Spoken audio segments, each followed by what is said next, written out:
حضرت عبداللہ بن عباس رضی اللہ عنہ بیان کرتے ہیں کہ نبی کریم صلی اللہ علیہ وسلم نے فرمایا، مجھے دوزخ دکھائی گئی تو میں نے دیکھا کہ اس کے زیادہ تر رہنے والے عورتیں ہیں جو کفر کرتی ہیں۔ عرض کیا گیا، یا رسول اللہ صلی اللہ علیہ وسلم، کیا وہ اللہ کے ساتھ کفر کرتی ہے؟ رسول اللہ صلی اللہ علیہ وسلم نے فرمایا، وہ خاوند کی ناشکری کرتی ہیں اور احسان کی ناشکری کرتی ہیں۔ اگر تم زندگی بھر ان میں سے کسی کے ساتھ بھلائی کرتے رہو اور کبھی کوئی ایسی بات ہو جائے جو ان کو ناگوار گزرے تو فوراً کہہ دیتی ہیں، میں نے تم سے کبھی کوئی بھلائی نہیں دیکھی۔ صحیح بخاری حدیث 29۔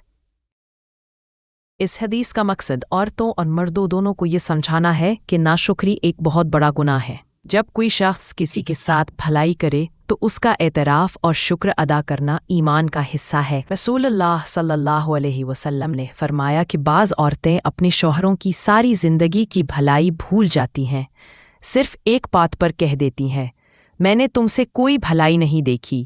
یہی رویہ اللہ کے نزدیک ناپسندیدہ ہے۔ یہ حدیث ہمیں سکھاتی ہے کہ احسان مندی، نرمی اور شکر گزاری اختیار کریں تاکہ اللہ کی رحمت کے حقدار بنیں۔